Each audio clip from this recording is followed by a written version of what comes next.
اعوذ باللہ من الشیطان اللعین الرجیم بسم اللہ الرحمن الرحیم۔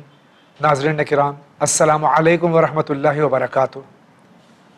آج یوم اربعین گزرا، اربعین سید الشہداء حضرت امام حسین علیہ الصلاۃ والسلام اور ان کے رفقا کا۔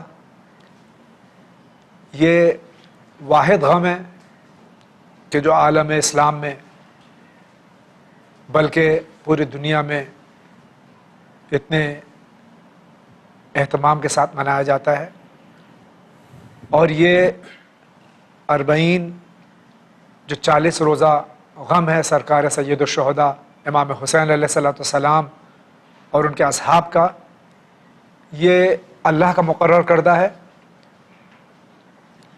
اس میں سب سے بڑی بات یہ ہے کہ جو ہمارا پرنٹ میڈیا یا الیکٹرانک میڈیا نہیں بتاتا ہے، دنیا کا سب سے بڑا اجتماع کربلا معلیٰ عراق میں اس موقع پر ہوتا ہے کہ جہاں کروڑوں کی تعداد میں انسان، سارے مسلمان، سنی اور شیعہ، بلکہ غیر مسلم وہاں کے عیسائی حضرات بھی شرکت کرتے ہیں۔ اور آپ اگر غور کریں کہ دنیا میں اس سے بڑا اجتماع انسانوں کا اور کہیں نہیں ہوتا۔ یہ اس بات کی غمازی کرتا ہے کہ بنو امیہ اور بنو عباس نے اور دنیا کی مختلف طاقتوں نے چاہا کہ اس عظیم ترین واقعے کو، اس عظیم ترین قربانی کو چھپایا جائے، لیکن دنیا اسے چھپا نہیں سکی۔ اور آج پوری دنیا میں جس طرح سے غم حسین علیہ الصلاۃ والسلام منایا جاتا ہے، یہ آج آپ خود اس کا اندازہ کر سکتے ہیں۔ نیٹ پہ جائیں، انشاءاللہ دیکھیں کہ کتنا بڑا مجمع پوری دنیا کا کربلا معلیٰ میں، جہاں اس وقت ایسی تنظیمیں سرگرم ہیں کہ جو بنو امیہ اور بنی عباس سے کم نہیں ہیں۔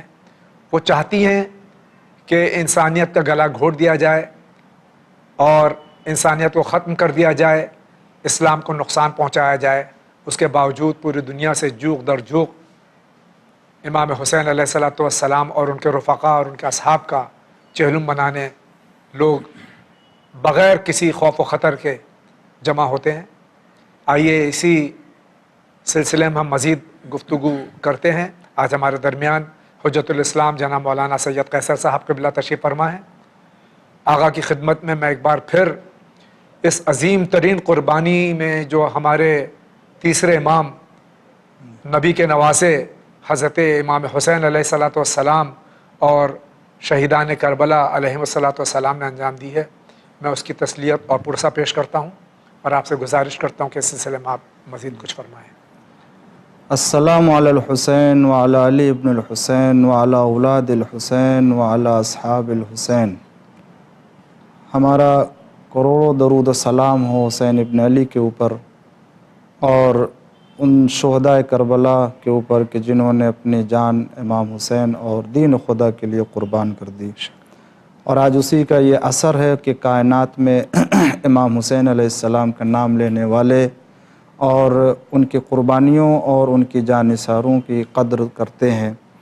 جیسا کہ آپ نے ابھی عرض کیا کہ پوری دنیا میں لوگ امام حسین کے ماننے والے ہیں، اور بنی امیہ کی یہ سازش کی ناکامی کا نتیجہ یقیناً یہ قدرت کا انتظام ہے کہ سید الشہداء حضرت امام حسین علیہ الصلاۃ والسلام کے لیے اسلام میں ہمارے چہلم کا تصور ہے، اربعین کا تصور ہے۔ یہ صرف خصوصیت ہے سید الشہداء امام حسین علیہ الصلاۃ والسلام کے لیے۔ وہ اسی لیے کہ یزید اور یزیدیوں نے، خاندان بنو امیہ نے جو چاہا تھا کہ ہم اسلام کو اپنی مرضی سے چلائیں گے اور اس میں ہم اپنی رائے داخل کریں گے، تو امام حسین علیہ السلام کی قربانی نے اور اس کے بعد جو وزرائے کربلا نے دمشق میں مجلس قائم کر کے اور اربعین کے عنوان سے اسے زندہ کر کے پوری دنیا میں جو پیش کیا ہے، اس سے بنی امیہ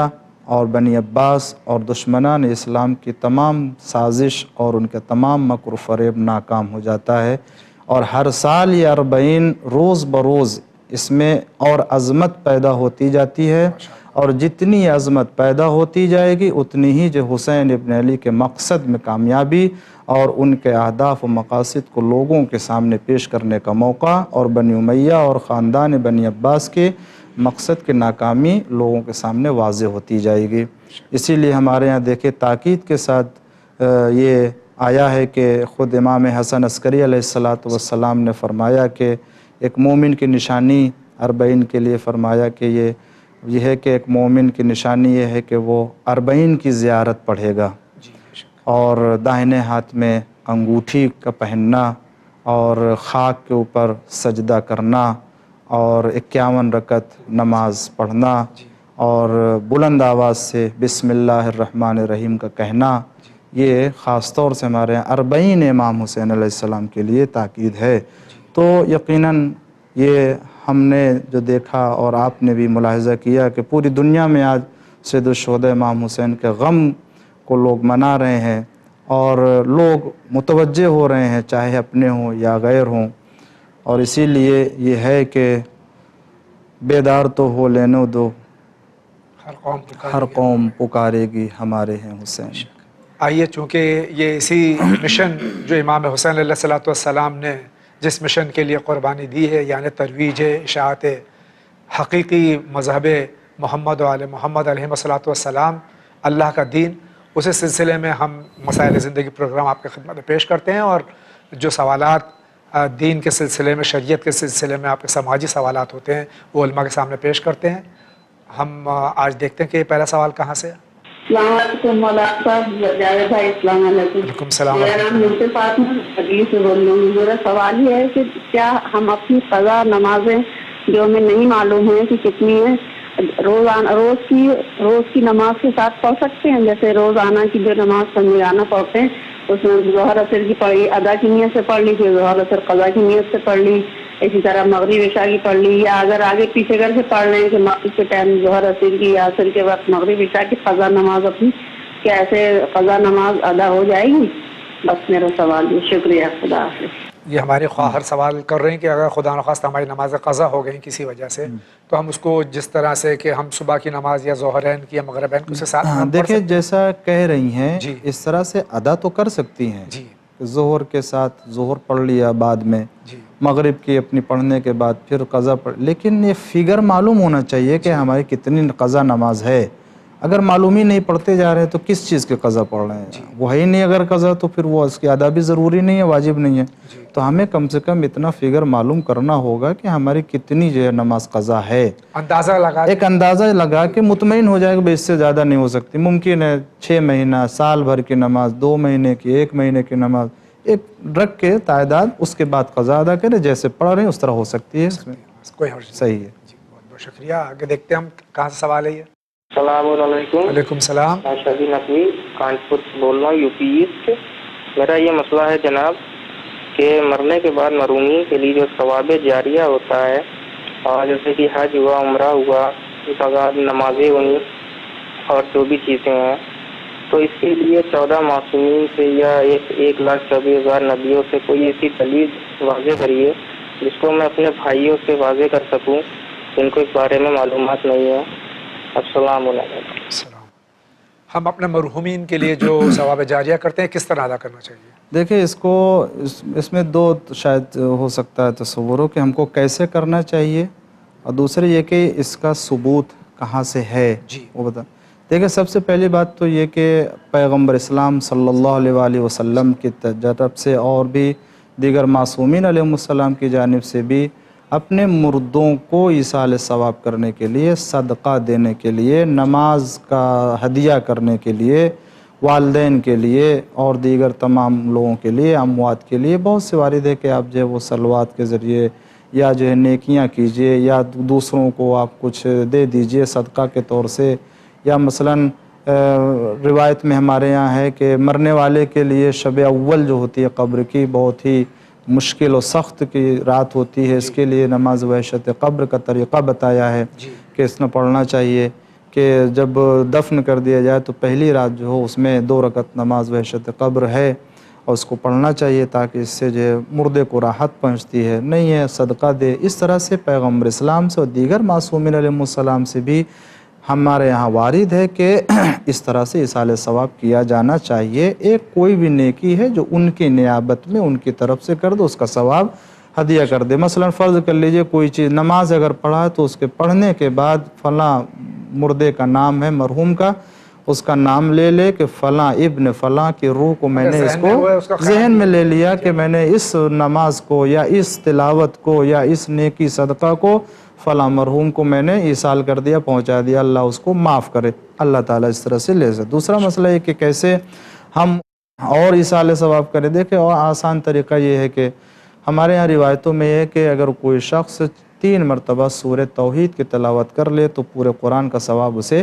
مل جاتا ہے. تو بہترین طریقہ یہ رائج کیا کہ سورہ حمد جو ام القرآن اور بہترین جو سورہ ہے, عظیم سورہ ہے اس کے معنی و مفاہیم کے لحاظ سے, سورہ حمد کی تلاوت کرے, اس کے پہلے 3 مرتبہ درود شریف پڑھے, اس کے بعد جو ہے وہ 3 مرتبہ سورہ توحید کی تلاوت کرے اور 3 مرتبہ درود پھر پڑھنے کے بعد اس کے ثواب کو 4 معصومین کے توسط سے مرحوم کو ایصال ثواب کر دے. اس طریقے سے کسی بھی مرحوم کو سورہ کی تلاوت کا ثواب کر سکتا. اس کے علاوہ اگر کچھ ہم نے بتایا کہ صدقہ ہے, نیکی ہے, کسی کو پڑھائی کے لیے دے دینا ہے, کسی کو جو ہے وہ راہ راست مدد کر دینا, یہ سارے راستے ہیں ایصال ثواب کے لیے. اور بہترین طریقہ تو یہ ہے کہ اس کے واجبات کو ادا کرے. واجبات کو ادا کرے, کیونکہ یہ اس کے لیے وہاں پر رکا رہے گا جب تک وہ اس کے لیے نہیں پہنچے گا, اس کے عذاب میں مبتلا کیا جاتا. تو واجبات کو پہلے.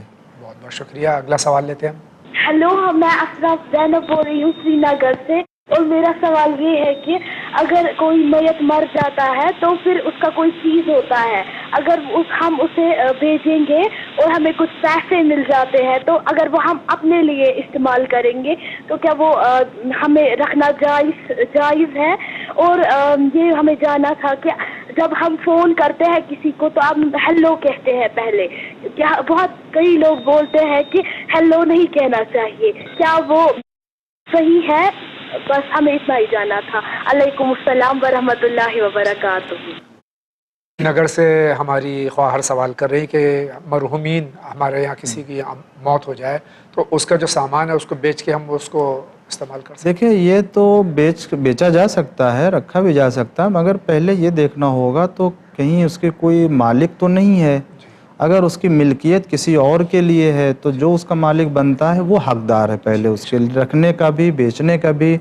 وارث ہو سکتا ہے, اس کا وارث ہو کوئی, تو ہر آدمی اس کے لے نہیں سکتا. ہاں اگر کوئی ایسی چیز ہے جو جس کا کوئی وارث نہیں یا وارث اس کا حقدار بھی نہیں بنتا ہے یا وہ حق بھی اپنا نہیں چاہتا ہے تو اس طرح سے اگر کوئی اس کی طرف سے لے لے اور کوئی اس میں حق نہیں رکھتا دوسرا تو جائز ہے, بیچنے کے بعد اپنے پاس رکھ سکتا ہے, لے سکتا ہے. اچھا, دوسری بات جو ہے ان کی عرف میں جو آج کل جب ٹیلی فون کیا جاتا ہے انٹرنیشنلی یہ ہے کہ ہلو کہا جاتا ہے, تو بہت سے لوگ کہتے ہیں ہلو نہیں کہنا چاہیے. نہیں, اس میں کوئی مذائقہ حرج نہیں ہے, یہ کرنا سکتا, کوئی حرج نہیں. اگلا سوال. جونپور بلوا گھر سے جاوید بول رہے ہیں. السلام علیکم. السلام. میں چینل ول بہت ہی خلوص کے ساتھ دیکھتا ہوں کیونکہ بڑی اچھی جانکاری ملتی ہے. آپ لوگوں سے ایک گزارش یہ ہے کہ جو مختار نامے کا جو وقت آپ نے معین کیا ہے رات 10:15 بجے, برائے مہربانی اسے 10:15 بجے ہی شروع کر دیا کریں تاکہ یہاں لائٹ کی بڑی پرابلم ہے. 11 بجے لائٹ کٹ جاتی ہے اور جو بھی مسائل زندگی کا پروگرام آتا ہے اس وقت ہم بیٹھے دیکھ رہے ہیں اور مختار نامہ ابھی تک شروع نہیں ہوا ہے. پلیز برائے مہربانی آپ اسے وقت پہ شروع کر دیا کریں تاکہ ہم لوگ دیکھ سکیں کیونکہ 11 بجے لائٹ کٹ جاتی ہے. السلام علیکم. دیکھیے بھائی صاحب, یہ آپ کی جو شکایت یا آپ کی فرمائش ہے انشاءاللہ ایڈمنسٹریشن تک پہنچا دی جائے گی, لیکن ملک کے مختلف حصوں میں لائٹ کے آنے جانے کا ٹائم مختلف ہے, لیکن اس کے باوجود بھی ہم ایڈجسٹ کرنے کی پوری کوشش کریں گے. پھر یہ ریپیٹ بھی ہوتا ہے پروگرام, اس وقت اگر آپ نہیں دیکھتے تو جب ریپیٹ ہوتا ہے اس وقت آپ اس کو ملاحظہ کر سکتے ہیں. بہرحال ہم آپ کی یہ فرمائش جو ہے یقیناً ہم گوش گزار کر دیں گے جو اس کے ذمہ دار ان تک. آئیے دیکھتے ہیں اگلا سوال کہاں سے. میں بڑوت یو پی سے بول رہا ہوں, اتر پردیش سے محمد سرفراز. میں پوچھنا یہ چاہتا ہوں کہ آپ محمد صلی اللہ علیہ وسلم کا نکاح کس نے پڑھایا تھا؟ بس اتنا ہی سوال ہے, اس سے زیادہ کچھ نہیں. ان کا یہ سوال ہے کہ سرکار ختم مرتبت حضرت احمد مجتبی محمد مصطفیٰ صلی اللہ علیہ وآلہ وسلم کا عقد جو ہے حضرت خدیجہ الکبریٰ ام المومنین سلام اللہ علیہا کے ساتھ کس نے پڑھایا تھا؟ یہ تو تمام اسلامی تاریخ لکھتی ہے اور متفق ہے کہ جناب ابو طالب علیہ السلام نے جی پیغمبر اسلام کا عقد پڑھا ہے جناب خدیجۃ الکبریٰ سے، جی اور خطبہ بھی مشہور ہے جناب ابو طالب کا، اور اس خطبے میں جو آپ نے کلمہ استعمال کیا الحمدللہ رب العالمین، یہ جملہ وہ ہے کہ جو ابھی سورہ حمد کے نازل ہونے سے پہلے تھا، سبحان اللہ سبحان اور خداوند عالم کو وہ کلمہ کہہ لیجئے اتنا ادا پسند آیا کہ اللہ تعالیٰ نے اسی کلمے کو سورہ حمد کا پہلی ابتدا کی اسی سے، اور اسی کو سورہ حمد کا جز بھی بنا دیا، اور اس کو نماز میں اور آج پورے دنیا کے تمام مسلمان چاہے کسی فرقے سے تعلق رکھتے اگر سورہ حمد کہا، یہاں تک کہ پیغمبر اسلام نے فرمایا کہ لا صلاۃ الا بفاتحۃ الکتاب، کسی کے نماز ہی نہیں ہو سکتی جب تک فاتحہ یعنی سورہ حمد نہ پڑھے، جی تو جناب ابو طالب علیہ السلام نے آپ کا عقد پڑھا تھا۔ آئیے اسی کے ساتھ آگے بڑھتے ہیں۔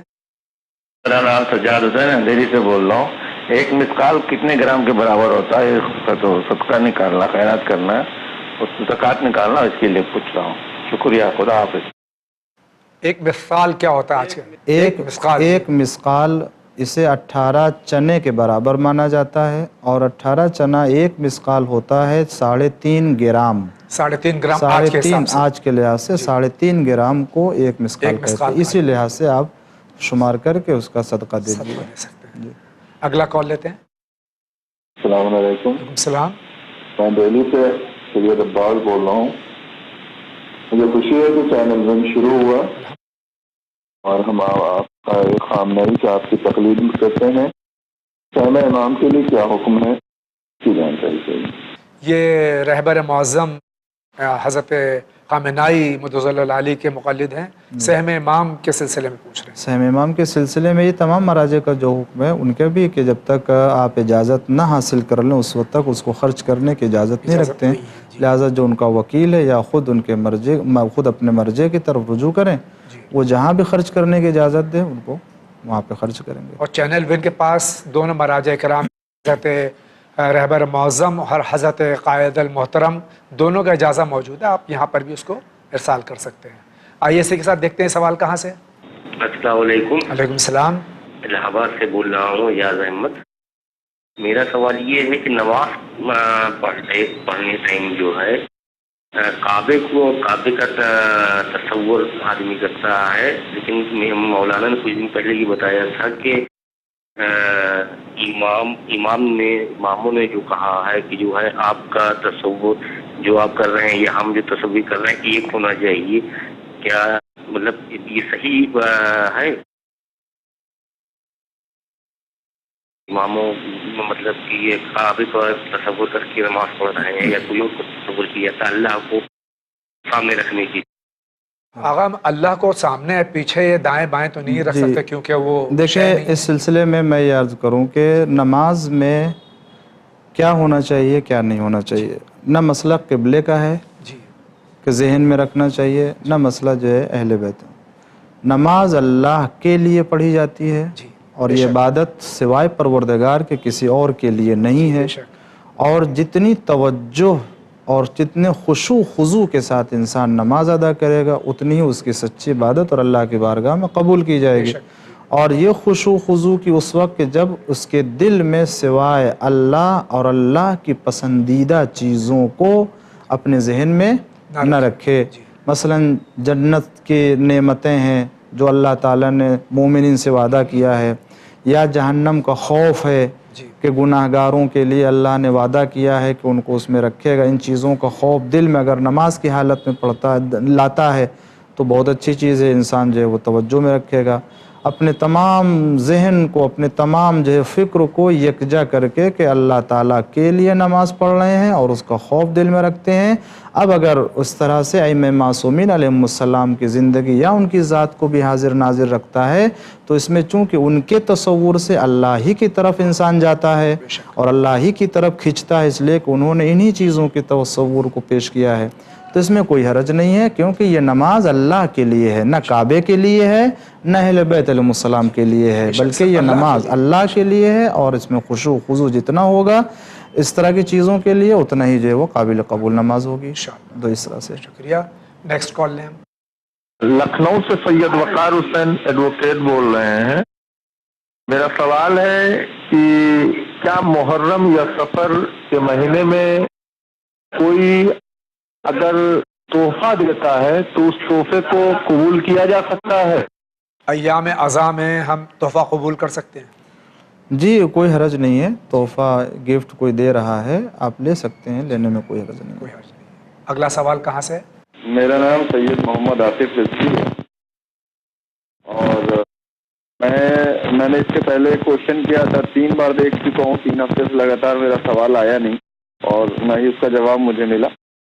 تو میرا آج تو کوشچن یہ تھا کہ آپ ہمیں یہ بتائیں کہ عذاب اور امتحان پروردگار کی طرف سے لیا جا رہا ہے جو امتحان وہ، اور یا پروردگار کی طرف سے اگر عذاب نازل ہوا ہے، ان دونوں میں کیا فرق ہے؟ امتحان اور عذاب میں کیا فرق ہے؟ ہم اس کو کیسے آئیڈینٹیفائی کر سکتے ہیں کہ یہ امتحان ہے یا عذاب؟ پلیز اس کا جواب دیں. السلام علیکم. اگر کوئی مومن کسی پریشانی میں ہے جی تو کیسے یہ اس کو اندازہ ہو کہ یہ عذاب الہی ہے یا امتحان؟ پہلے تو اسے یہ دیکھنا چاہیے اپنی زندگی میں کہ وہ زندگی کیسے گزر رہی ہے. جی اگر گنہگار ہے اور اپنے زندگی میں بہت زیادہ اللہ کے حکم کی مخالفت کر رہا ہے اور اس کے بعد اگر اس طرح کی پریشانی آتی ہے تو یقیناً یہ اس کا عذاب ہے. جی اس لیے کہ گناہوں کی سزا ہے، اور اللہ تعالیٰ جو ہے وہ بہت سے گناہ ایسے کہ جن کی سزا اسی دنیا میں دکھاتا ہے. جی ایک مومن ہے، بہت اچھا کام کرتا ہے، سب کچھ ہے، سارے وظائف ادا کرتا ہے، اللہ کے گنہگار ہے. ایسا نہیں ہے کہ ہر مومن یا ہر انسان گنہگار ہوتا ہے، لیکن یہ کہ فرق ہوتا ہے بھائی، احتیاط کرتا ہے کوئی گناہ نہ ہونے پائے. جی ساہون ہو گیا، کبھی استغفار کر لیا پھر بھی، مگر اس کے باوجود اس کی زندگی میں پریشانیاں ہیں. جی ایک مسئلہ حل ہوتا ہے، پھر آگے بڑھتا ہے، پھر مسئلہ آتا ہے، پھر اس کو صبر و شکر سے گزار دیتا ہے، پھر آتا ہے، تو یقیناً اسے امتحان سمجھا جائے گا کہ یہ اس کی زندگی میں اللہ کی طرف سے آزمائش ہے اور یہ اوپر بڑھتا جا رہا ہے. دیکھیں کوشش یہ کریں، چاہے وہ آزمائش کی شکل میں ہو، چاہے وہ بلا کی شکل میں ہو، دونوں صورتوں میں صبر و تحمل سے کام لینا چاہیے. اللہ کی طرف سے ممکن ہے، ہمیں نہیں معلوم کہ یہ امتحان ہے یا نہیں، اس میں بھی ہمیں صبر سے برداشت کرنا چاہیے، اور اس پہ کسی طرح کوئی شکوہ اللہ کے قضاء و قدر میں کوئی اعتراض نہیں کرنا چاہیے، بلکہ استغفار کرتے رہنا چاہیے، صبر کرتا رہے. اگر یہ گناہوں کا کفارہ ہے تب بھی وہ صحیح رہے گا، اور اگر اس کا امتحان ہے تب بھی کامیابی سے گزرے گا. یہ اس کے لیے بہترین تصور طریقہ یہی ہوگا. رکھے گا خدا نہ خواستہ ہم سے کوئی گناہ ایسا تو نہ ہوگا اگر نہ ہو، اس لیے کہ بہت سے ایسے انسان گناہ کرتا ہے نہیں معلوم ہوتا ہے. جیسے رسول اللہ کے خدمت میں ایک شخص جو ہے وہ، یا ایک مومنہ ہے ضعیفہ، کوئی عورت آئی، فلاں مشکل کا ذکر کیا اس نے، تو پیغمبر نے فرمایا کہ ایسا لگتا ہے کہ نماز عصر نہیں پڑھا تو نے. تو اس کا مطلب ہے کہ اس مصیبت کا تعلق نماز عصر کے قضا کرنے سے تھا. جی کتنی اس طرح کے بہت سے وجائب جو انسان نہیں ادا کرتا ہے اور وہ مصیبت دیکھتا ہے انسان. تو دونوں ہو سکتا ہے. البتہ خدا مومن کو اگر اس دنیا میں کسی عذاب میں مبتلا کیا تو یہ اس کے گناہ کا کفارہ یہیں کے لیے ہوتا ہے، اس کو وہاں پر کوئی سزا، اور اگر نہیں دیا تو وہاں سزا ملے گی اس کو. بہت شکریہ. اگلا سوال لیتے ہیں. میرا ایک ہی سوال ہے سب سے پہلے کہ نماز جماعت عورت کے لیے، لیڈیز کے لیے کس حدیث اور کس روایت سے واجب ہے کہ نماز جماعت زنانہ پڑھے؟ اس کا جواب مجھے چاہیے، مہربانی آپ کی. والسلام علیکم ورحمۃ اللہ وبرکاتہ. علیکم السلام ورحمۃ اللہ. پہلی بات تو یہ آگا عورتوں پہ واجب ہی نہیں ہے نماز جماعت. یہ میں یہی کہنا چاہتا ہوں کہ کسی حدیث میں یا کسی مسئلے میں آج تک یہ نہیں ہے کہ وہ عورت کے لیے واجب ہے کہ وہ جماعت میں شریک ہو. نہیں، جماعت میں شریک ہونے کے لیے نہیں کہا گیا ہے، واجب نہیں ہے اس کے لیے. اور علماء نے جو کہا ہے مستحب ہونے کے لیے، اور یہ کہ جماعت کے لیے جب مردوں کی ہو تو اس میں مرد کو امام ہونا چاہیے. اور انہی روایتوں سے یہ ہوتا ہے کہ جہاں اگر تمام عورتیں ہیں تو وہاں پر امام جو ہے وہ عورت کو ہونا چاہیے، لیکن برابر میں کھڑی ہو. مسئلہ یہ کہ واجب نہیں ہے، آپ جو واجب کرنا کہہ رہے واجب نہیں ہے. بہت بہت شکریہ. دیکھتے ہیں نیکسٹ کال کہاں سے. السلام علیکم جاوید بھائی. وعلیکم السلام. السلام علیکم مولانا صاحب. وعلیکم السلام. مولانا جاوید بھائی میں ساجد بومبیا سے بول رہا ہوں اورنگ آباد سے. میرا سوال یہ ہے آپ جس آیتوں کے بارے میں بتاتے ہیں تو اسکرین کے اوپر آیت نمبر پورا نمبر ڈالتے ہیں. اسی طرح جب آپ یا صحیح حدیث سے جب کوئی دلیل دیتے ہیں تو برائے مہربانی اس کی جلد نمبر اس کا صفحہ نمبر بتائے تو بڑی مہربانی ہوگی. خدا حافظ. دعاؤں کی درخواست. یہ ہمارے بھائی یہ سوال کر رہے ہیں کہ جو ہم اکثر یہاں علماء کرام جو آیتیں پیش کرتے ہیں تو اس کا حوالہ دیتے ہیں کہ قرآن کی فلاں سورہ فلاں آیت ہے، تو احادیث بھی اس کا بھی حوالہ اگر دیں تو بہتر ہے. جی بہتر ہے دیا جاتا ہے. اور اگر بائی چانس اگر کسی کو ضرورت ہے یہاں سے بیان کیا ہے حدیث کا حوالہ دیا گیا نہیں ہے ضرورت ہے تو ٹیلی فون کر کے حدیث کا حوالہ بھی سکتا ہے. بہت بہت شکریہ. ہم آگے بڑھتے ہیں. السلام علیکم. میں لکھنؤ سے ندا فاطمہ بول رہی ہوں. میرا سوال ہے کہ ہر عمل کی قبولیت کی شرط ہوتی ہے جیسے نماز، روزہ، حج، اسی طرح عزاداری کی قبولیت کی کیا شرائط ہیں؟ ابھی ہماری بہن خود ہی جواب دے دیا انہوں نے کہ ہر عمل کی ادائیگی کی شرط ہوتی ہے. تو یقیناً عزاداری بھی عبادت ہی ہے، عبادت سے الگ نہیں ہے. اس کی شرط کیا ہے؟ اس کی شرط ہر عبادت ہے تو عبادت کی شرط اخلاص ہے، خلوص اللہ کے لیے اور قربتاً اللہ اللہ کے لیے. امام حسین کی عزاداری کرتے ہیں اور امام حسین علیہ السلام کے لیے خدا نے حکم دیا ہے، وہ راضی ہے، اس کو پسند کرتا ہے. بس اس کے لیے یہی کہ آپ اخلاص سے معرفت کے ساتھ عزاداری کریں. اور تیسری بات یہ ہے کہ جتنے عزاداری کرتی جائیں اتنی ہی گناہوں سے دوری اختیار کرتے جائیں. یہ ہو جائے گا آپ کے کہ واقعی ہماری عزاداری قبول بھی ہو رہی ہے یا نہیں ہو رہی ہے. اگر کسی کو یہ دیکھنا ہے تو یہ بھی جتنے جو ہے وہ قربت دین سے، اسلام سے، قرآن سے بڑھتی جائے گی اتنی گویا سمجھ لیجئے کہ اس کی عزاداری بھی اللہ کی نگاہ میں اور معصومین کی نگاہ میں قبول ہو رہی ہے. اخلاص شرط ہے، اخلاص شرط ہے اللہ کے اور لیے. یقیناً جیسا ہر عبادت میں ریاکاری جو ہے وہ منع ہے، اسی طرح سے یہ عبادت اس میں بھی ریاکاری نہیں ہونی چاہیے، خلوص ہونا چاہیے آپ نے جیسے فرمایا. بہت بہت شکریہ. اسی کے ساتھ آگے بڑھتے ہیں. واٹس ایپ کے ذریعے سوالات ہیں، کچھ لے لیتے ہیں. پہلا سوال ہے السلام علیکم. علیکم السلام. یہ ممبئی سے امین سوال کر رہے ہیں کہ قرآن سے ہمیں بتائیے کہ امام حسین علیہ السلام کا غم کیوں منانا چاہیے؟ دیکھیں تذکرہ کربلا، امام حسین علیہ السلام کا ذکر، شہدائے کربلا کی یاد ہر سال کیوں مناتے ہیں؟ سورہ ہود میں آیت نمبر 120 اللہ ارشاد فرماتا ہے اپنے پیغمبر سے مخاطب ہوتے ہوئے کہ وَكُلًّا نَقُصُّ عَلَيْكَ مِنْ أَنْبَاءِ الرُّسُلِ. اے پیغمبر آپ کے لیے جو انبیاء کے واقعات بیان کر رہے ہیں اس کے 3-4 مقصد ہیں. ایک مقصد یہ ہے کہ مَا نُثَبِّتُ بِهِ فُؤَادَكَ، ان واقعات کو یاد تذکر دے کے اس کو آپ کے سامنے بیان کر کے ہم آپ کے دل کو محکم اور مضبوط کرنا چاہتے ہیں. پہلی بات یہ. دوسرا فائدہ یہ ہے کہ وَجَاءَكَ فِي هَذِهِ الْحَقُّ، ان واقعات میں حق کا تذکرہ ہے اس لیے ان کو آپ سے بیان کرتے ہیں. تیسری بات وَمَوْعِظَةٌ، واعظ ہے، عبرت ہے. جناب یوسف علیہ السلام کا واقعہ، جناب ابراہیم کا عبرت ہے. چوتھا فائدہ وَذِكْرَ لِلْمُؤْمِنِينَ، مومنین کے لیے تذکر ہے.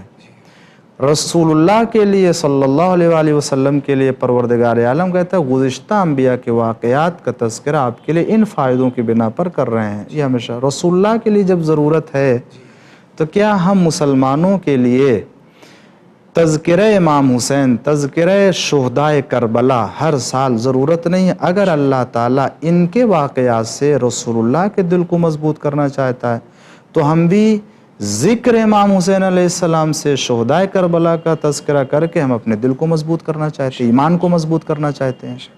اور یہ دلیل قرآن سے کہ انسان کو پھر وہ ہمارے لیے عبرت ہے، موعظہ، واعظ و نصیحت ہے کہ کس طریقے سے یزیدی کردار اور حسینی کردار وہاں پر جمع ہوئے اور کس طرح سے انہوں نے اپنے خباثت کا جو ہے وہ اظہار کیا. امام حسین علیہ السلام نے اس کا مقابلہ کیا اور جو لوگ امام حسین کے راستے پر تھے وہ کامیاب ہوئے اور جو یزید کے آج ان کا کوئی نام لینے والا نہیں ہے. تو ہم عبرت حاصل کریں. آج بھی ہم کو حسینی لشکر میں ہونا چاہیے.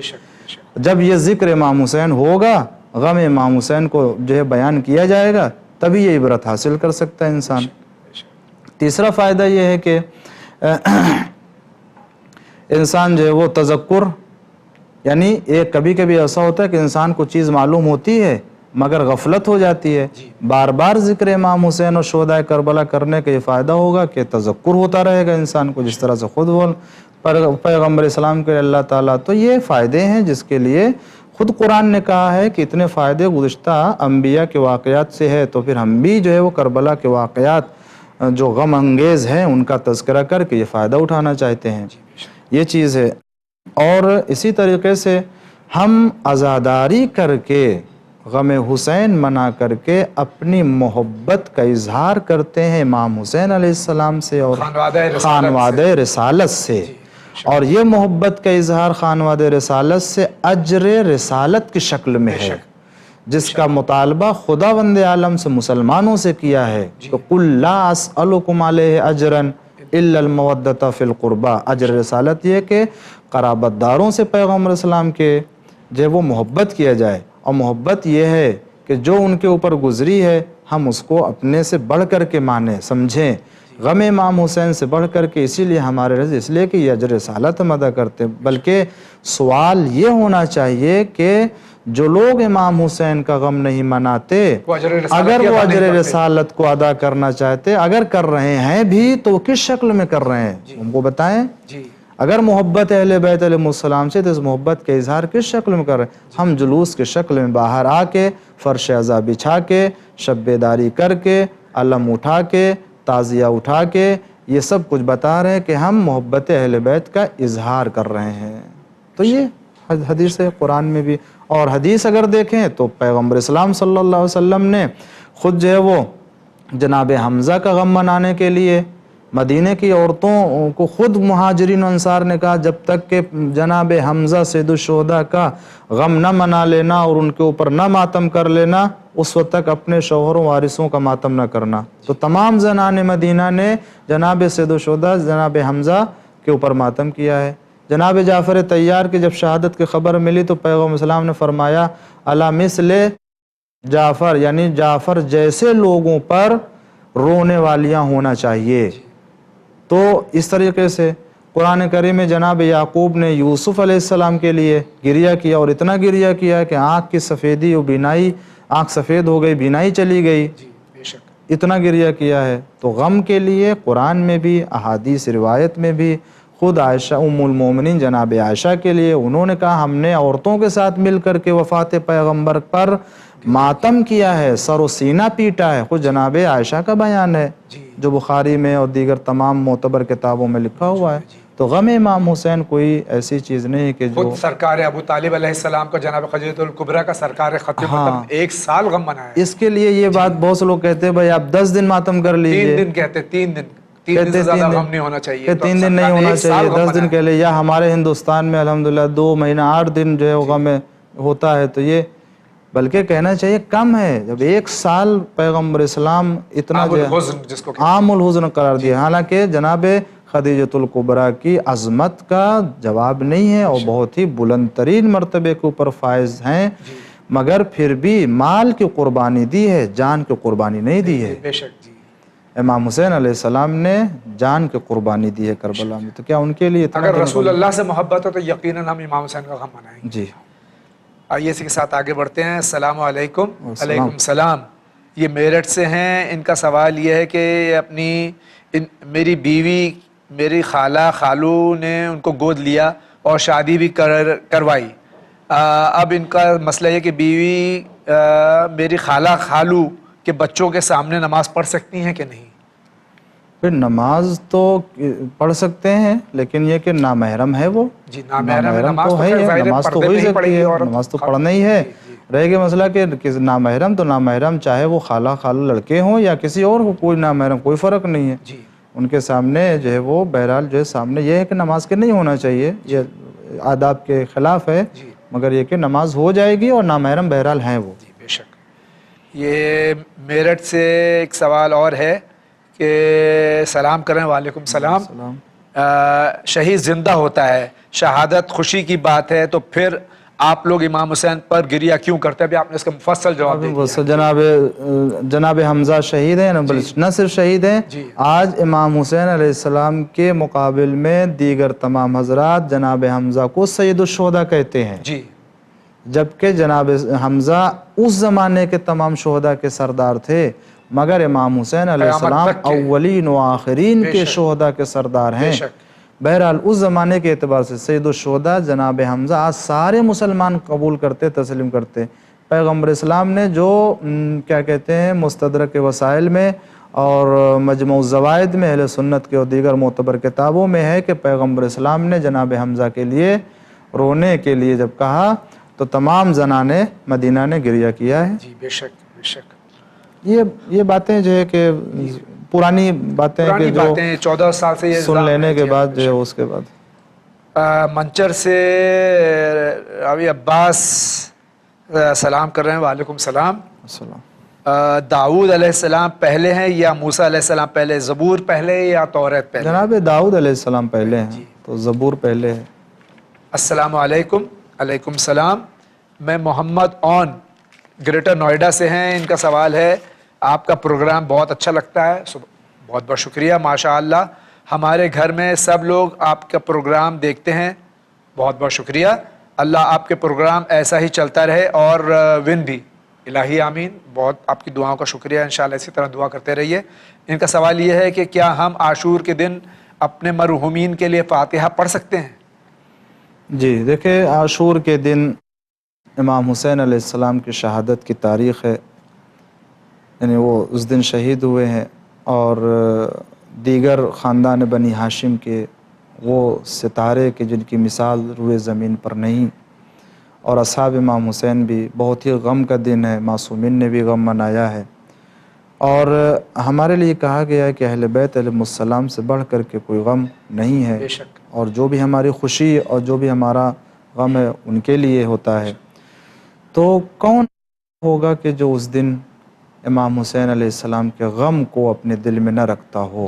یقیناً کسی کا بھی ماں باپ کو جو بھی گزر جاتا ہے عاشور کے دن بھی وہ اسی غم میں مبتلا ہے وہ بھی، مگر بہرحال غم امام حسین علیہ السلام سے بڑھ کر کے تو غم نہیں ہو سکتا ہے۔ بے ابی انت و امی، بے ابی انت و امی، یہ دن کہ امام کے لیے پایا جاتا ہے کہ جب جیسے جیسے عاشور کا دن قریب ہوتا جاتا ویسے ہی جو ہے وہ امام کا غم میں اور اضافہ ہوتا جاتا ہے، عاشور کے دن پھر جو گریہ ہوتا ہے۔ تو سب سے بڑا غم یقیناً امام حسین علیہ السلام کا ہے، اور کسی شیعہ اور امام حسین کے ماننے والے کے لیے خود ذاتی طور سے اچھا نہیں لگے گا کہ کسی اور کو یاد منع نہیں ہے، کرے، لیکن اگر وہ یاد کرتا ہے تو ایسی کوئی اجازت نہیں ہے کہ نہ کر سکتے یا منع کیا گیا ہو یا اس کو روکا گیا ہو، روکا نہیں گیا ہے، لیکن میں سمجھتا ہوں کہ کوئی ایسا نہیں ہے۔ بہت بہت شکریہ۔ السلام علیکم۔ علیکم السلام۔ میرا بھی ایک مسئلہ ہے کہ اس کا حل کیجئے۔ سونا جب خریدتے ہیں نارملی ویسٹیج لگتا ہے، یہیں پہ ایک نان مسلم ان کے گھر میں گولڈ سیلز کرتے ہیں، وہ انسٹالمنٹ میں دیتے ہیں، تھوڑا ویسٹیج بڑھا کے کیا یہ کم کر سکتے ہیں؟ کیا یہ صحیح ہے؟ اس میں کوئی دھوکہ بھی نہیں ہے؟ جواب کی گزارش ہے۔ تو جواب یہ، اگر کوئی دھوکہ نہیں ہے، خود ہی کہہ رہے ہیں تو کر سکتے ہیں، اس میں کوئی حرج نہیں ہے، دھوکہ نہیں ہو اور اس میں کسی کا حق نہ مارا جا رہا ہو، جائز ہے، کر سکتے ہیں۔ السلام علیکم۔ علیکم السلام۔ اللہ مسائل زندگی چینل والوں کو سلامت رکھے، اللہ آپ سب کو سلامت رکھے، صرف مسائل زندگی والوں کو نہیں، جتنے اس پروگرام آپ چینل پہ دیکھتے ہیں ان تمام لوگوں کو اور تمام مومنین کو کرۂ ارض پہ جہاں جہاں اللہ تعالیٰ سب کو سلامت رکھے۔ ان کا سلام یہ ہے، میرا نام آمرین ہے، میں چنئی سے ہوں۔ میرا سوال ہے کہ اگر کسی وجہ سے میں نان ویج محرم میں نہیں کھا رہی ہوں 40 تک، تو لوگ مجھے مجلس میں تبرک کھانے کے لیے فورس کرتے ہیں تو میں نہیں کھاتی، کیا یہ صحیح ہے؟ دیکھیں، وہ آپ 40 تک نہیں کھاتی ہے، کوئی حرج نہیں ہے، ان کا احترام ہے، ممکن ہے کوئی اور وجہ ہو اسے کا، لیکن یہ کہ فورس کر رہے ہیں تو اگر کوئی الزام نہ لگنے پائے ایسا، تو اگر ذرا سا چکھ لیں تو کوئی حرج نہیں ہے، اور اگر فورس نہ کیا جا رہا تو کوئی حرج نہیں ہے، لیکن الزام نہ آنے دیں، ایسے کوئی اگر مجبوری نہیں ہے، واجبات تو ہے نہیں کہ ہم نہیں کھانا چاہیے یا اس طرح سے خود فیصلہ کر لیں۔ اچھا دوسرا سوال ان کا، میرے شوہر کا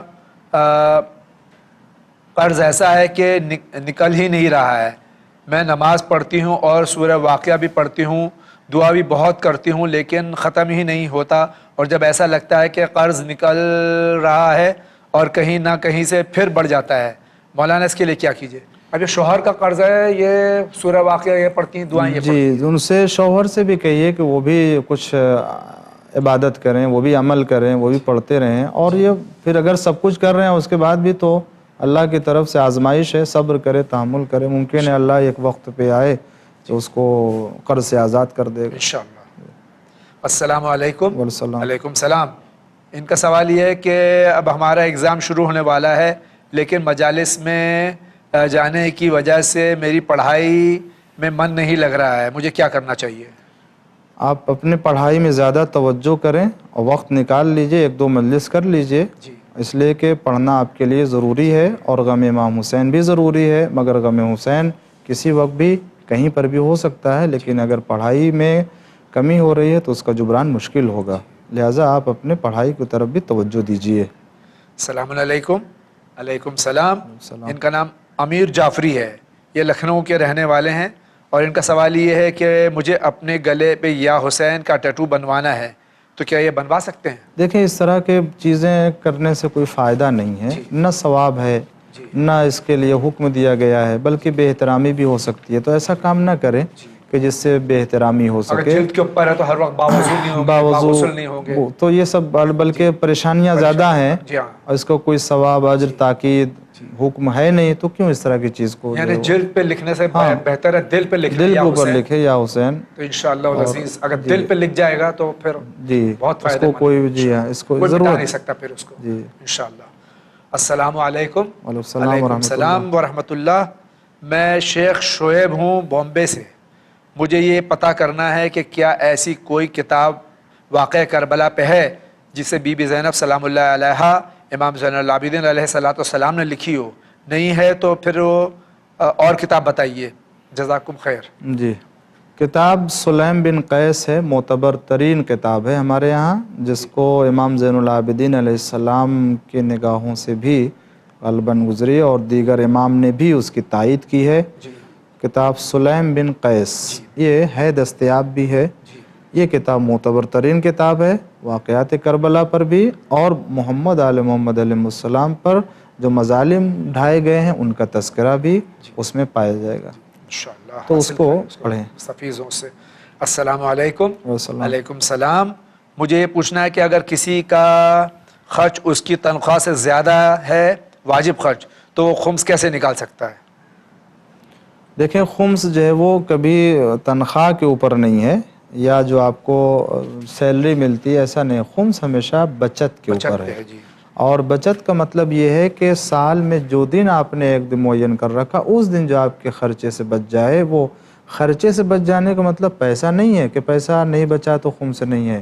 1 کلو آلو لائے تھے، 2 آلو بچا ہے، ٹماٹر بچا، جو چیز بچی ہے کھانے کی، نمک بچا ہے، آپ اس چیز کے اوپر نکال دیجئے، 2 آلو ہے اس کا آپ کر ڈالیے، کتنا حصہ ہوتا ہے؟ ہو سکتا ہے کہ شاید 2 پیسہ، 5 پیسہ، 25 پیسہ نکلے، یہ خمس ہے آپ کا۔ ضروری نہیں ہے کہ پیسہ بچے تبھی جو ہو سکتا ہے، خمس 1 روپیہ بھی ہو سکتا ہے، 1 روپیہ بھی ہو سکتا ہے، جو چیز بھی آپ کے خرچے سے بچی، چاہے پیسہ ہو یا کوئی بھی دوسری چیز، نکالنا چاہیے۔ السلام علیکم۔ وعلیکم السلام۔ ان کو اپنے سوالات پیش کرنے ہیں، بالکل پیش کر رہے ہیں آپ۔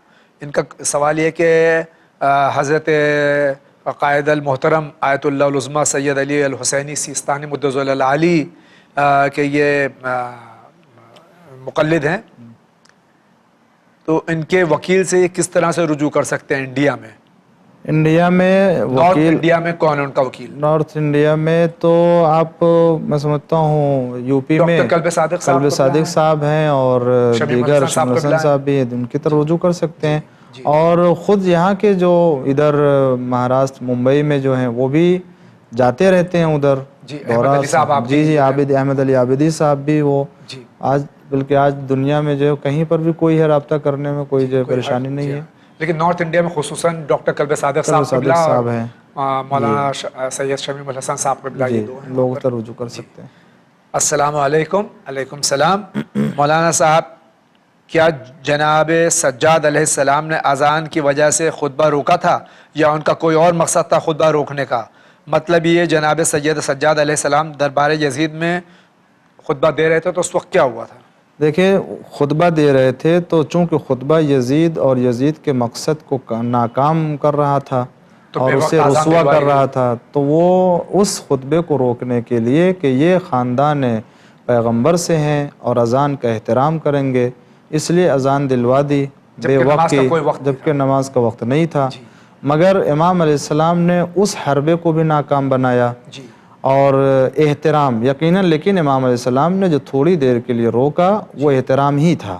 اللہ کا ذکر جس وقت بھی ہو احترام, لیکن اس میں بھی جب پیغمبر اسلام صلی اللہ علیہ وآلہ وسلم کا تذکرہ آیا تو اسی وقت آپ نے جو روک کر کے خطاب کیا, بتا یزید یہ کس کا نام ہے, تیرے جد کا نا یا میرے جد کا ہے.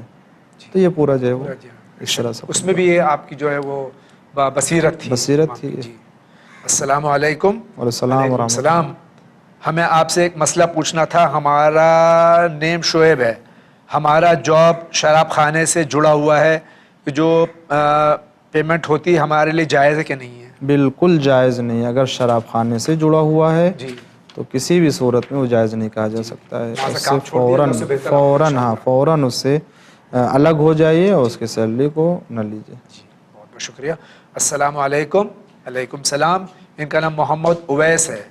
کیا آپ مجھے یہ بتا سکتے ہیں کہ اگر خود پر کالا جادو سا کا شک ہو اور اس سے بچنے کا کیا راستہ یا طریقہ ہے؟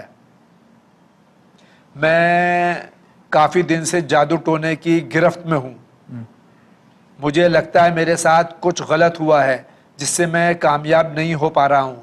بیماریوں کی گرفت میں ہوں, دوا نہ دعا کچھ کام نہیں آ رہی ہے. میں کیا کروں, کوئی راستہ بتائیے. اور میرے میڈیکل رپورٹ اللہ کے کرم سے فٹ ہے, پھر میں کوئی نہ کوئی بیماری کا شکار ہوتا رہتا ہوں اور کام بزنس وغیرہ نقصان میں رہتا ہے. یہ آپ ان کو بتائیے. یہ کانپور سے سوال کر رہے ہیں. دیکھیں, یہ سب کوئی جادو آسانی سے کسی کے اوپر نہیں ہوتا ہے, یہ سب وہم ہو سکتا ہے. لہٰذا بہتر یہ ہے کہ اس سلسلے میں اپنے سب تمام خیالات کو ذہن سے نکال کر کے اچھی زندگی, واجبات کو انجام دیں, حرام چیزوں سے پرہیز کریں, پاک و پاکیزہ زندگی گزاریں, قرآن کی تلاوت کریں, اول وقت پہ نماز ادا کریں. انشاءاللہ سب کچھ ٹھیک ہو جائے گا. محمد علیہ السلام مسلسل درود پڑھتے رہیں, یہ سب ٹھیک ہو جائے گا انشاءاللہ, کوئی پریشانی نہیں ہوگی. السلام علیکم. علیکم السلام. ان کا سوال یہ ہے کہ روزی روٹی کے لیے کوئی دعا بتائیے. روزی روٹی کے لیے دعا ہم بتائیں کہ انسان نماز صبح کے بعد 41 مرتبہ رازق و رازق و رازق پڑھے.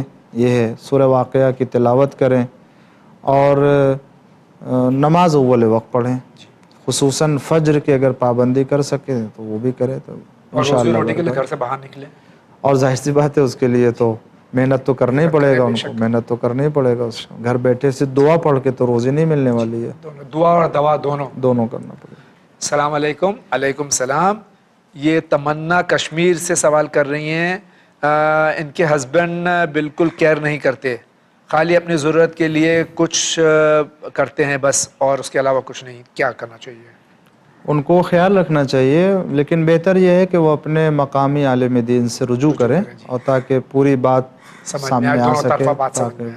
جی اچھا, یہ اگلا سوال ہے. I want to ask a question. بالکل آپ سوال کیجئے, آپ نے کیا ہے سوال. فون پہ نکاح ہو سکتا ہے یا وربلی اور فیس ٹو فیس ہونا ضروری ہے لڑکا اور لڑکی کا؟ For example Muhammad Tanveer son of SH Siddique, Allah اور ان کے نبی کو حاضر ناظر جان کے ڈاٹر آف عالم خان کو اپنی بیوی قبول کرتا ہوں. مجھے اپنا شوہر قبول کرتی ہے اور گرل اور بوائے بوتھ سیڈ قبول فار 3 times, 3 بار انہوں نے کہہ دیا, تو کیا نکاح ہو جائے گا؟ نہیں, دیکھیں اس کے لیے ہمارے یہاں ہے کہ عربی میں پڑھا جانا چاہیے صیغہ, جی, اور مہر معین کرنا چاہیے. جی, اور دولہا دلہن کی رضایت ہونی چاہیے جی. اور اگر یہ خود نکاح پڑھنا چاہیں تو پڑھ سکتے ہیں، مگر عربیت کی شرط ہے، عربیت کی شرط ہے، عربی ہونا چاہیے. رہ گئی بات کہ آیا فون کے اوپر پڑھ سکتے ہیں، تو اگر دولہا دلہن کو معین کر دیا گیا، مشخص ہے، جانتے ہیں کہ اس کی پرمیشن لے لیا ہے، مہر طے کر لیا ہے، اجازت ہے، تو بھی فون کے اوپر بھی پڑھ سکتے ہیں، سامنے ہونا ضروری نہیں ہے. بہت بہت شکریہ. ناظرین کرام، اسی کے ساتھ میں ہم جا رہے ہیں ایک بہت چھوٹے سے مختصر سے بریک پہ. آپ کہیں نہیں جائیے، بہت جلد حاضر ہوتے ہیں. بسم اللہ الرحمن الرحیم. تعاونوا علی البر والتقوی ولا تعاونوا علی الاثم والعدوان. مدد کرو ایک دوسرے کی تقوی کی بنیاد پر، نیکی کی بنیاد کے اوپر. کیسے کر سکتے ہیں مدد؟ مختلف طریقے ہیں. من جملہ اس میں سے کوئی اگر نیک کام کر رہا ہے، ہم اس میں شریک ہو سکتے ہیں. مثلا یہ آپ کا چینل ون جو معارف اہل بیت کو پھیلانے کے لیے مسلسل کوشش کر رہا ہے، اگر آپ زیادہ نہیں روز کے 5 روپے الگ کر دیں، مہینے کے 150 روپے ہوئے. بہت بڑے کام کے لیے چھوٹی سی رقم 5 روپیہ آپ بھی شریک ہیں تعاونوا علی البر والتقوی کے طور پر اس کار خیر میں. World Islamic network. Bank details: State Bank of India, branch Samuel street, Mumbai 9. Account number 336802133703. IFSC SBIN 0060138. ICICI bank, branch بھاد بازار، Mumbai 9. Account number 1223050000220. RTGS NFTS IFSC code ICIC 0001223. آپ اپنا چیک یا ڈیمانڈ ڈرافٹ بھی ہمیں پوسٹ کر سکتے ہیں. آپ منی گرام اور ویسٹرن یونین سے بھی ڈونیشن یا خمس ٹرانسفر کر سکتے ہیں. ہمارا پتہ ہے ورلڈ اسلامک نیٹ ورک، 6769 حضرت عباس علیہ السلام street, Dongri, Mumbai 400009، India. Telephone number 912223433540 23434304. Email winislam@gmail.com. Website winislam.com.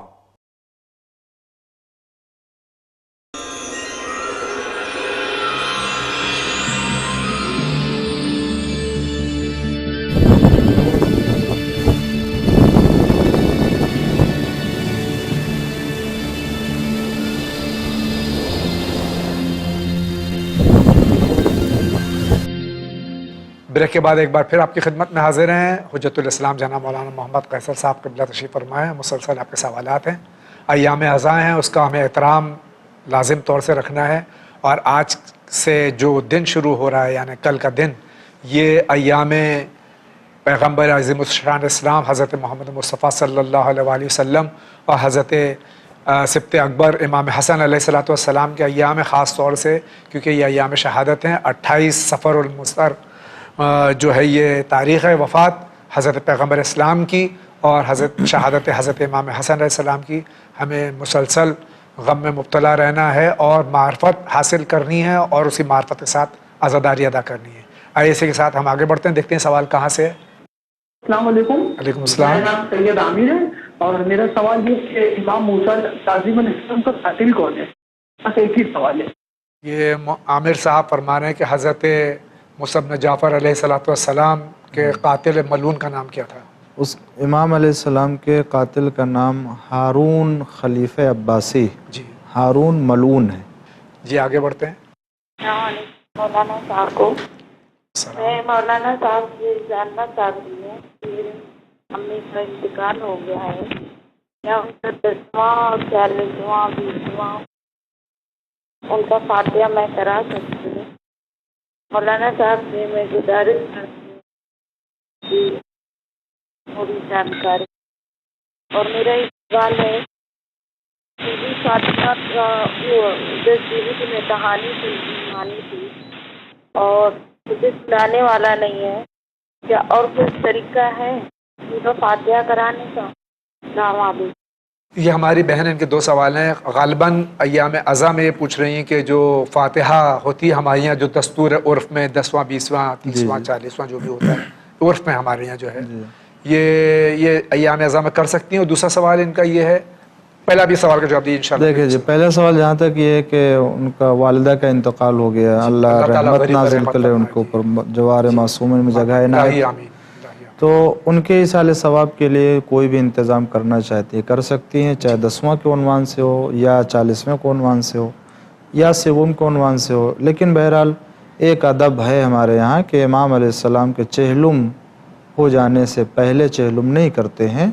یہ ایک ادب ہے, یہ ایک ہمارے یہاں کا یہ مقامی اور علاقائی, ورنہ شرعاً کوئی حرج نہیں ہے کر سکتے. اگر دوسرا سوال ان کا جو ہے وہ عام طور سے ہم لوگ کہانی کہتے, کہانی نہیں کہنا چاہیے, بی بی سیدہ سلام اللہ علیہا کا جو معجزہ ہے جی اس سے بہتر ہے خود حدیث قصہ ہے اور خود ان کے نام سے لا کے کوئی چیز نظر دلا دیجئے, نظر دلا دیں تب بھی جو ہے وہ پورے ہو جائے گا, ثواب وہی ملے گا. زیارت پڑھ لیجئے, جناب شہزادی سلام اللہ علیہا کی زیارت پڑھ کے 2 رکعت نماز پڑھ لیجئے, اس سے زیادہ ثواب ملے گا آپ کو. جی بہت بہت شکریہ. دیکھتے ہیں یہ سائل کہاں سے. میرا نام فاطمہ ہے. میرا یہ سوال ہے کہ جب ہم لوگ نماز پڑھتے ہیں اور کوئی سایہ ہمارے سامنے آتا ہے, جیسے کہ پیچھے لائٹ چل رہی ہے اور سامنے سایہ ہے, تو کیا ویسے نماز ہو سکتی ہے؟ Thank you. نماز میں اگر شیڈو سایہ سامنے آ گیا تو کوئی حرج نہیں, نماز ہو سکتی ہے. بہت بہت شکریہ. Next question please. السلام علیکم قبلہ. وعلیکم السلام. میں میر سجاد علی بات کر رہا ہوں حیدرآباد سے. جی فرمائیے. میری بیوی کا کہنا یہ ہے کہ ان کے ماں باپ کی نماز پڑھ سکتے کیا قضا؟ میں نے بولا پہلے آپ کی قضا پڑھے بعد آپ کے ماں باپ کی پڑھ سکتے بول کے یہ سمجھایا. کیا اس کے بعد صحیح ہے یا غلط ہے؟ اور میں 5-6 سال سے بہت بیمار ہوں, میرے ہاتھ پاؤں میں بہت تکلیف ہے. یہ ہمارے بھائی ہیں, ان کے ایک تو سوال اور ایک شاید غالباً دعا کے لیے کہ ان کی بیوی کی نماز قضا ہیں خود بھی, اور وہ اپنے والدین کی قضا نمازیں پڑھنا چاہتی ہیں, تو پہلے اولیت کس کو دیں؟ پہلے دعا کرتے ہیں پروردگار بحق معصومین علیہ السلام کو صحت عطا فرمائے. الہی آمین. اور جہاں تک سوال ہے نماز کے سلسلے میں, تو یہ تو بہرحال ہے ہی ہے کہ اپنی واجب نماز ادا کر لے, مگر یہ کہ اگر اس کو موقع ملتا ہے اور اپنے ماں باپ کی بھی نماز پڑھنا چاہتا ہے تو پڑھ سکتا ہے, اس کو کوئی رکاوٹ نہیں ہے, کوئی معنی نہیں ہے, پڑھ سکتے ہیں, مگر بہرحال اپنی نماز بھی ادا کر کے ہی دنیا سے گزرے, وہ اچھا رہے گا. بے شک اس کی طرف بے توجہی نہ رہے. بہت بہت شکریہ. اگلا سوال. میں لکھنؤ سے بات کر رہی ہوں. میرا مسئلہ یہ ہے کہ میری شادی کو لے کے کافی مسئلے ہیں. جہاں سے رشتہ طے ہوتا ہے صحیح سے رک نہیں پاتا, چھوٹ جاتا ہے, ایک جگہ سے رشتہ چل رہا ہے. ہم یہ مسئلہ چاہتے ہیں کہ ہماری شادی وہیں سے ہو جائے, کوئی ایسے دعا یا کچھ ہو تو بتا دیں. شکریہ. شادی میں رکاوٹ ہے اگر تو کیا کرنا چاہیے؟ اس کے لیے بہت سی چیزیں ہیں اور تفصیل سے تو نہیں, لیکن یہ کہ بہت ہی مجرب یہ بھی زیارت عاشورہ کے لیے. اب 40 دن اس حاجت کے لیے خاص طور سے بغیر ناغہ کیے ہوئے زیارت عاشورہ پڑھ لیجئے انشاءاللہ.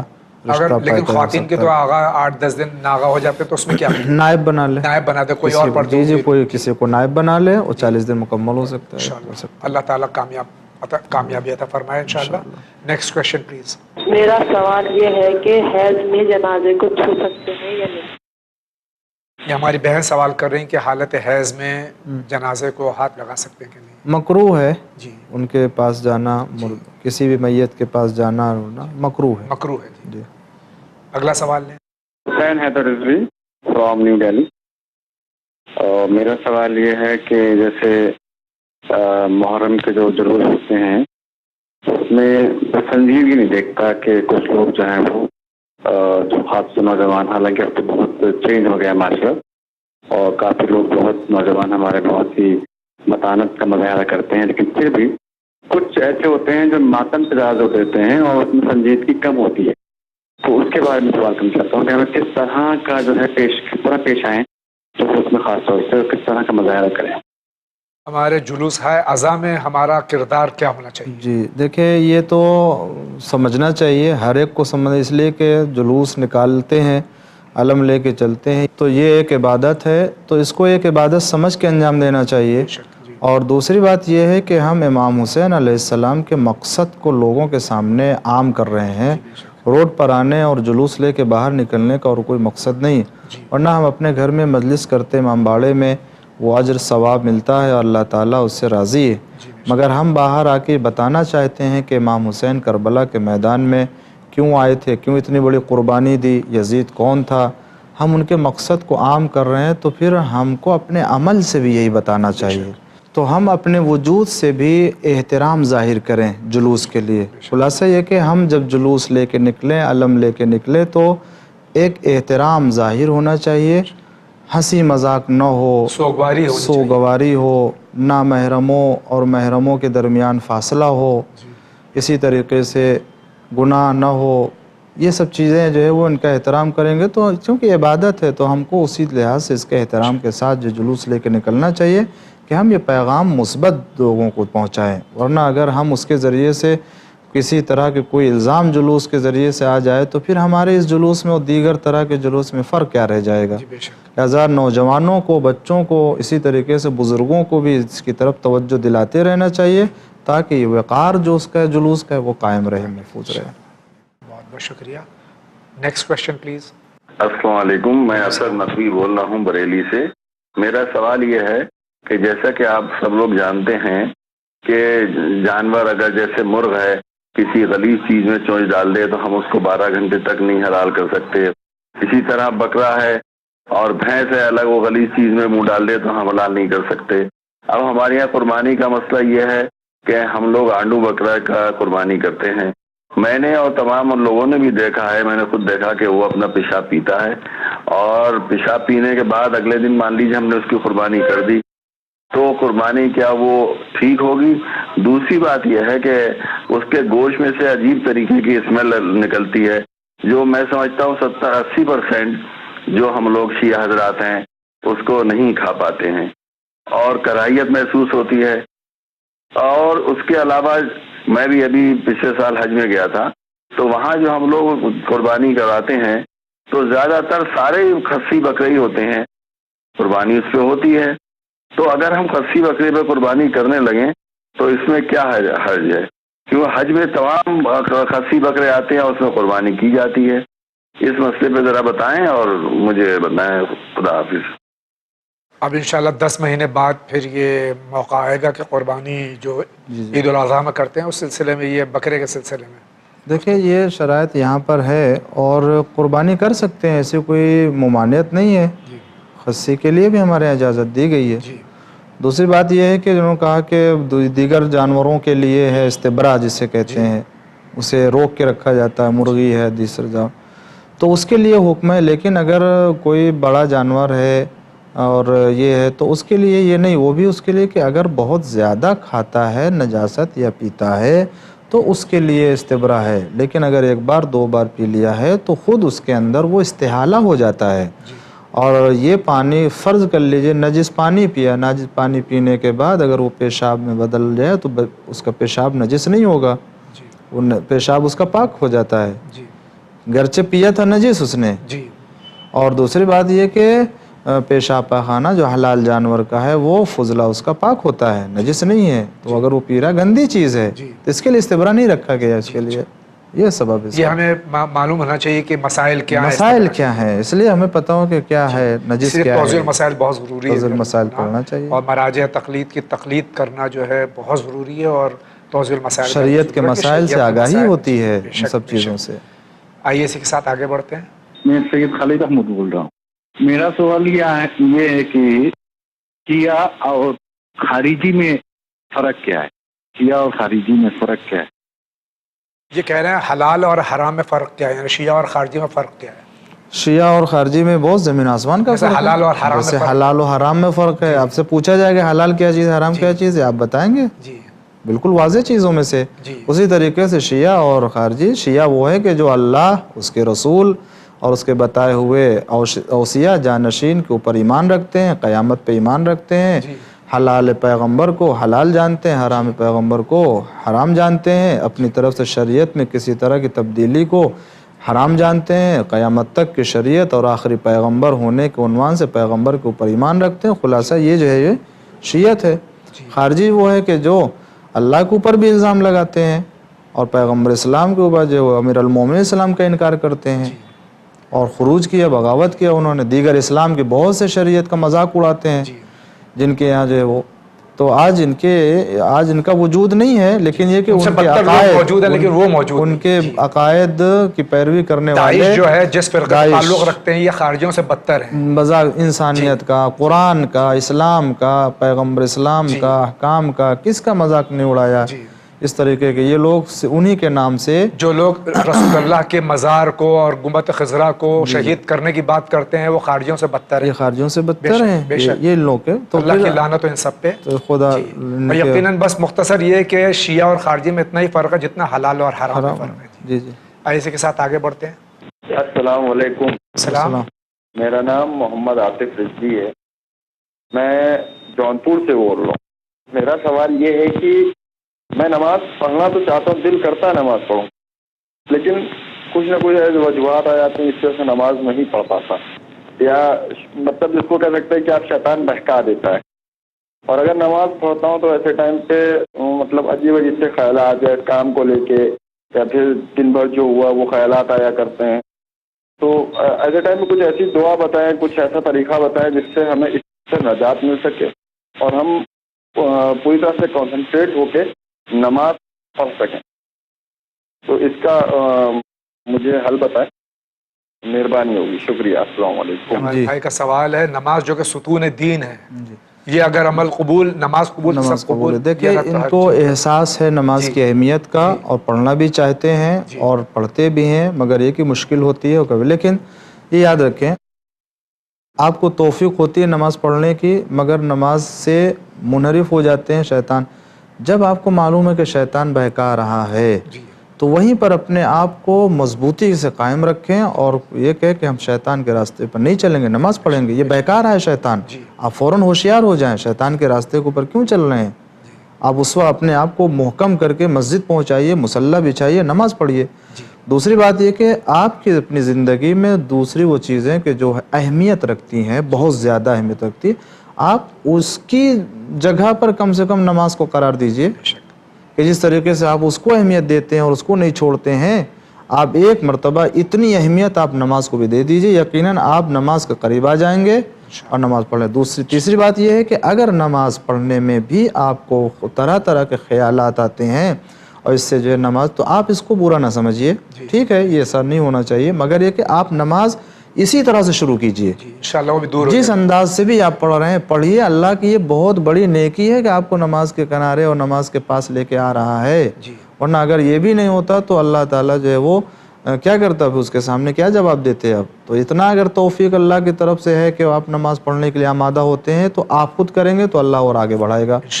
تو جیسے بھی نماز پڑھ رہے ہیں اس میں آپ جو ہے وہ کچھ بھی خیال نہ کیجئے، نماز پڑھیے اور اہمیت دیجئے نماز کو، اول وقت پہ نماز پڑھنے کی اہمیت، بس اہمیت دیجئے اپنے نزدیک، خود بخود نماز پڑھنے لگیں گے آپ انشاءاللہ۔ اللہ تعالی ہم سب کو نماز گزاروں شمار فرمائے۔ اسی کے ساتھ آگے بڑھتے ہیں۔ محمد حسین میرا نام ہے، بجنور سے بول رہا ہوں، یو پی۔ میرا سوال یہ ہے 12ویں امام کی جو ہم پیسے نکالتے ہیں وہ بل چینل کو دے سکتے ہیں یا نہیں؟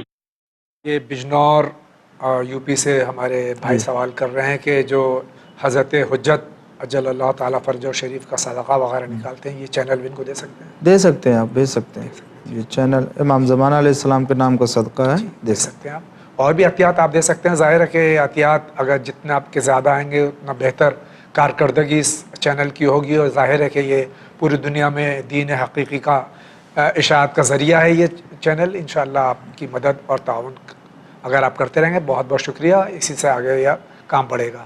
آئیے اسی کے ساتھ ہم دیکھتے ہیں سوال کہاں سے ہے۔ السلام علیکم، میرا نام سید حسین ہے، میں لکھنؤ سے ہوں، اور میری شادی کو 2 سال ہو گئے ہیں اور اولاد نہیں ہے، تو اس کے لیے میں دعا جاننا چاہ رہا ہوں کہ کون سی دعا اور کون سی نمازیں پڑھی جائیں۔ خدا حافظ۔ یہ ہمارے بھائی ہیں، 2 سال ہو گئے شادی کو، ابھی اولاد نہیں ہوئی ہے, اللہ تعالیٰ سے دعا گو ہوں کہ اللہ تعالیٰ ان کو اولاد نرینہ نیک و صالح اور تندرست اولاد عطا فرمایا, کیا اس کے لیے دعا ہوگا؟ اس کے لیے دیکھیں قنوت میں دعا پڑھی جاتی ہے, رب لا تذرنی فردن وانت خیر الوارثین, یہ. اور اس کے علاوہ بھی حاجت ہے, یہ ایک حاجت کے عنوان سے جو ہے وہ نماز پائی جاتی ہے, اور نماز پڑھ لیں. زیارت عاشورہ کا بھی عمل شروع کریں, وہ بھی حاجت کے لیے ہے, اور ہو سکتا ہے اللہ تعالیٰ عطا کرے گا اس میں انشاءاللہ ہو سکتا ہے. آئیے دیکھتے ہیں اگلا سوال کے شہر سے. ہلو, میرا نام صبا ہے, میں بمبئی سے بات کر رہی ہوں. السلام علیکم. میرا سوال حضرت سے ہے. میں یہ عرض کرنا چاہتی ہوں کہ غریبوں کو ثواب کی نیت سے کھانا کھلانا چاہتی ہوں, مگر اس میں غیر مسلم بھی ہیں, تو کیا یہ جائز ہے؟ بھوکے کو کھانا کھلانا چاہے وہ مسلمان ہو یا غیر مسلم ہو, کیسا ہے؟ جی, اس ثواب ملے گا, اچھی بات ہے. آگے بڑھتے ہیں. السلام علیکم. میرا سوال یہ ہے کہ میں پڑھائی کے سلسلے میں باہر رہتا ہوں, اور میرے ساتھ ہم لوگوں نے مل کے ایک روم لیا ہوا ہے جس میں ہم لوگ رہتے ہیں. میرے ساتھ کچھ غیر مسلم دوست بھی رہتے ہیں, میرے سینئر بھی رہتے ہیں, ایک مسلمان ہے, باقی سب غیر مسلم ہیں. تو میرا سوال یہ ہے کہ وہ لوگ بھی اپنی عبادت مطلب ان لوگ بھی اپنی پوجا کرتے ہیں, میں بھی اپنا نماز پڑھتا ہوں. میرے جو سینئر ہیں وہ مسلمان ہیں اور شیعان اہل بیت ہیں, شیعان علی ہیں, تو وہ بھی نماز پڑھتے ہیں. تو میرا سوال یہ ہے کہ جس ہال میں ہم نماز پڑھتے ہیں, میں اور میرے سینئر جو ہے نماز پڑھتے ہیں, تو وہاں پہ وہ رخ قبلہ ادھر ہی ادھر ہی ان کی المیرا ہے جس میں وہ غیر مسلم دوست پوجا کرتے ہیں. تو ہم جو نماز پڑھتے ہیں تو قبلہ ادھر ہی المیرا کی طرف رخ ہے, اور ادھر ہی قبلہ ادھر ہی ہے, تو اور کہیں گنجائش بھی نہیں ہے نماز پڑھنے کی. تو جہاں پہ ہم نماز پڑھتے ہیں ٹھیک سامنے میں المیرا میں ان کی اسٹیچو اور مورت یہ سب رکھی ہوئی ہے, تو کیا میری نماز صحیح ہے؟ اور کہیں پہ گنجائش بھی نہیں ہے نماز پڑھنے کی اس کے علاوہ, اور مسجد بھی کافی دور پہ ہے. تو اس کا حل مسائل بتا دیجئے کہ یہ اس کا حل کیا ہوگا. وہ نماز صحیح ہو رہی ہے اور کہیں پہ گنجائش بھی نہیں ہے, اور آپ بتا دیں کہ وہ نماز پڑھ سکتے ہیں وہاں پہ, یا آپ جو بتا دیں. شکریہ, خدا حافظ. اس طرح سے نماز اگر سامنے اور گنجائش نہیں ہے سامنے, دیکھیں اگر گنجائش نہیں ہے کہیں اور پڑھنے کی, اور دوسرے یہ کہ وہ ایک جگہ پہ ہے, ٹھیک ہے, قبلہ رخ ہے, اسی پہ رکھی ہوئی ہے وہ, لیکن اگر تھوڑا سا بھی آپ ہٹ کر کے فاصلے سے تھوڑا سا اس کے بالکل آپ کے مقابل میں نہیں آ رہی ہے, تو اس طرح سے آپ نماز پڑھ لیجئے, کوئی حرج نہیں ہے. اسی کمرے میں وہ بھی اپنی عبادت کرتے ہیں, آپ بھی اپنے خدا کی عبادت کرتے ہیں. بس یہ ہے کہ جب آپ توجہ کریں نماز پڑھنے کے لیے کھڑے ہوں تو ذہن میں اپنے اللہ تعالیٰ اور خشوع خضوع کے عنوان سے پڑھیں, اور کوئی تصور جو ہے اس کا ذہن میں نہیں لائیں گے. سجدہ کی طرف نظر سجدہ کرنا, آپ کو ادھر دیکھنا ہے, اور دیگر کیا چیزیں ہیں اس سے کوئی ربط نہیں, نماز صحیح ہو جائے گی آپ انشاءاللہ. السلام علیکم. السلام ورحمۃ اللہ. ون چینل روز دیکھتا ہوں, بہت بہت شکریہ, آپ کا بھی بہت بہت شکریہ. ظاہر ہے کہ چینل ون دیکھنے سے ہمارے علم میں اضافہ ہوتا ہے, اور ہم بہت بیمار رہتے ہیں. شادی کو 12 سال ہو گئے, بچہ بھی نہیں ہے, بہت علاج کرایا, بچہ نہیں ہوا. جو وظیفہ آپ نے بتایا انشاءاللہ اسی پر عمل کریں, اس کے اوپر عمل کریں گے انشاءاللہ وہ اللہ عطا کرے گا. اللہ تعالیٰ اولاد عطا فرمائے. ان کا سوال یہ ہے کہ نماز جمعہ کے بعد ظہر کیا پڑھنا ضروری ہے یا صرف عصر پڑھی جائے؟ اگر آپ نے پڑھ لیا جمعہ اور تمام شرائط کے ساتھ قائم ہوئی تھی تو پھر ظہر پڑھنے کی ضرورت نہیں ہے, عصر پڑھیے. محرم میں اگر پورا کالا لباس پہنا ہوا ہے اس میں نماز پڑھی جا سکتی ہے؟ یہ رہبر جموں کشمیر سے سوال کر رہے ہیں. سید الشہداء امام حسین علیہ السلام اور اہل بیت علیہ السلام کے غم منانے کے لیے ہے, آپ پہن سکتے ہیں, نماز ہو جائے گی, کوئی حرج نہیں ہے. دوسرا سوال ان کا یہ کہ یہ جموں کشمیر سے ہی ہیں رہبر صاحب, عورت کا نوحہ پڑھنا اکیلے یا گروپ میں کیسا ہے؟ اگر فساد اور دوسرے لوگوں کے درمیان اس کے جو ہے وہ برے اثرات قائم ہونے کا خطرہ نہ ہو تو پڑھ سکتے ہیں, لیکن اگر احتیاط کریں اور آواز باہر نامحرموں تک نہ جائے تو یہ سب سے بہتر ہوگا. اور اگر باہر جا رہی ہے اور نامحرم ہے, خوف اس کا ہے کہ فساد اور دیگر چیزیں جو غیر اخلاقی ہیں وہ پیدا ہو سکتی ہیں, تو جائز نہیں ہوگا. بہت بہت شکریہ. اور ایسے بھی ہم لوگوں کو جو ہے بہت ہی لاؤڈ اسپیکر کا استعمال اس طرح سے کرنا چاہیے جو دوسروں کو ڈسٹرب نہ کرتا ہو, تکلیف نہ پہنچاتا ہو.